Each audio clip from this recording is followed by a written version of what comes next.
वर्धा जिल्ह्यातील देवळी मतदारसंघ या ठिकाणी खरं तर काँग्रेसचं पारडं जड दिसतंय। दोन पक्षात इथे थेट जी आहे ती लढत होती। हे दोन पक्ष कोणते होते आणि संभाव्य आमदार कोण असणार आहे आपण ग्राफिक्सच्या माध्यमातून जाणून घेऊया स्नेहिल। अगदी आणि भाजप आणि काँग्रेसची इथे कडवी झुंज झाली असं म्हटलं तरी चुकीचं ठरणार नाहीये आणि त्यामुळे काँग्रेसनं मात्र देवळी मतदारसंघ जो आहे तिथं आपला गड होता देवळी काँग्रेसचा गेल्या अनेक वर्षांपासून तो कायम राखलेला आहे। रणजित कांबळे आता संभाव्य आमदार देवळीमध्ये असतील असं दिसतंय। तर राजेश बकाणे भाजपकडून निवडणूक लढवत होते। राजेश बकाणेंना भाजपकडून मात्र पराभवाचा सामना हा कांबळेंकडून करावा लागू शकतो असं सध्या तरी दिसतंय। देवळीमध्ये रणजित कांबळे हे निवडणुकीच्या रिंगणात होते आणि त्यामुळे याच मतदारसंघामध्ये मोठ्या प्रमाणात बंडखोर देखील होते दोन्ही पक्षाचे। परंतु आता देवळीमध्ये रणजित कांबळे हे आपला गड जो आहे काँग्रेसचा तो पुन्हा काँग्रेसकडे आणून देतील असं दिसतंय। सध्या तरी संभाव्य आमदार म्हणून नागरिकांनी रणजित कांबळे यांच्या नावाला पसंती दिलेली आहे। वैष्णवी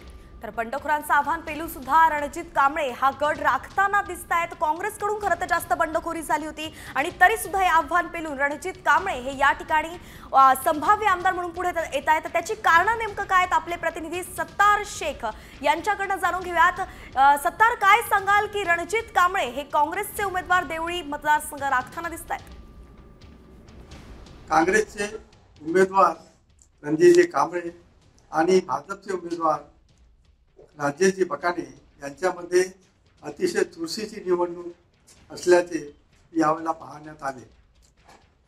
भाजपचे आणि काँग्रेसचे दोन्ही पक्षाचे उमेदवार आमचा विजय नक्की असल्याचे सांगत आहेत। परंतु या निवडणुकीमध्ये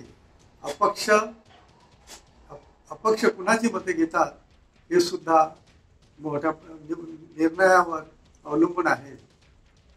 या 23 तारखेला होणाऱ्या मतमोजणीमध्ये कोण विजय होईल ते आपणास